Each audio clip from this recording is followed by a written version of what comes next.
Hey guys, what's up? My name is Eric and I'm the Techy Agent, and today I'm bringing you a review of a smartwatch that's designed for kids, the VTECH Kidizoom Smartwatch DX.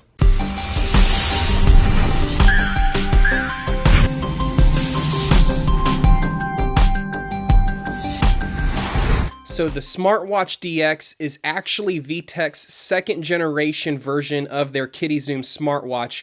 You can click the link on screen now to see my review of their first generation smartwatch. Now, the new version does have upgrades across the spectrum, including a better display and resolution, a better camera, and more internal memory. However, the watch still does not have connectivity with your smartphone via Bluetooth. I was really hoping that they would have this upgrade this version, but you will have to set it up using your computer. So that means any games, apps, or downloads that you have will have to first be downloaded to your computer and then transported to your watch via a USB cable that's included. So that's kind of a pain. There's not that wireless connectivity that you would expect from a smartwatch. But this does have some great features, including a responsive touchscreen. It does have a voice recorder with some fun apps for kids to play around with, a rechargeable battery that lasts about 3 days for average use, and it is splash-proof, not waterproof, but it can withstand some splashing. Build quality and design is virtually identical to the previous generation watch, with a speaker on the bottom, a designated camera button and USB charging access on the side, a camera on the top of the device, and then a home button and microphone on the other side of the watch. VTECH did a great job including lots of watch faces, both digital and analog style watch faces. You can switch back and forth between digital and analog watch faces by clicking the screen just once, and that will switch back and forth between analog and digital watch faces, and then you can scroll sideways to pick which watch face you want. They provided a lot of watch faces, some of them themed for birthdays or for holidays. I really like that they included this number of watch faces. It keeps it fun and interesting for kids.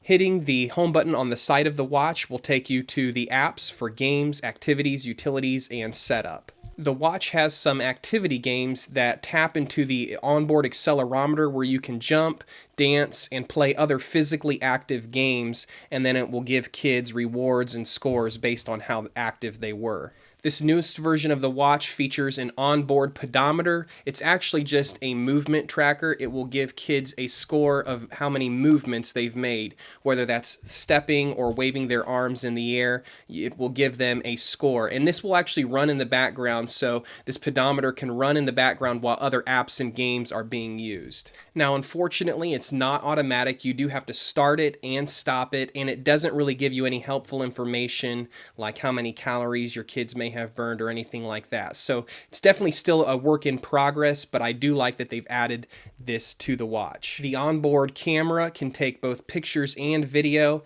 and it's okay. It's not great. I took a few pictures here of my son's monster truck toy and then was able to go back and review the pictures and the video on the watch. It's okay. It's good enough for kids to play around with. It's not really anything that's going to be significantly useful. But there are some fun apps on board where kids can go back in and color over or edit some of the pictures, and my kids had fun doing that. If your kids have trouble waking up in the morning for school, it does have an onboard alarm that you can set, which is great. It is an audio alarm at this point since there aren't any vibrating motors on board on the watch. There are some onboard games which aren't extremely great in graphics, and they're not super technical, but they are fun and engaging, and my daughter, who is 9, did have a fun time playing through those games. Additionally, there are some educational games on there, and I was kind of surprised to find her enjoying those. There was a calculator app that was kind of an unconventional calculator that allows kids to put different equations together, and I was kind of surprised to find her playing around with that game as well.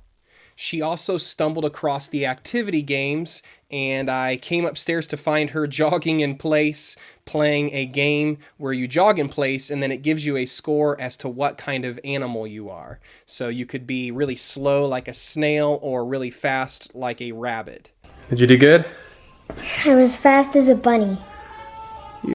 The on-screen trophies and rewards actually did work to keep her motivated and playing those games. And so this was definitely something, a toy, a watch, a gadget that my daughter enjoyed playing with for about 3 days. However, after about 3 or 4 days, the same thing happened to this watch that did with the previous generation product, and that is it ended up on an end table not really getting used. She had kind of tapped out all of its functionality and enjoyment, and it just sat there. And so I think that there's a couple of things that this needs. It needs smartphone connectivity so that new games and apps can be added to the watch to keep it fresh. And that needs to be something that's easy for parents to do. Plugging it into a computer and logging onto a website is too tedious. It takes too much time, so it's not going to happen. It needs to be done easily through a smartwatch. Secondly, the fitness tracking needs to be expanded to include other metrics that are helpful to parents that they can look at rather than just steps or movements on the device. And that fitness tracking needs to be automatic. It shouldn't be something that you have to start and stop manually. Currently priced at around $65 or $70, this watch is definitely expensive, but if your kid is a techie kid, this is definitely a great gift idea. My name is Eric and I'm the Techy Agent. We'll catch you next time.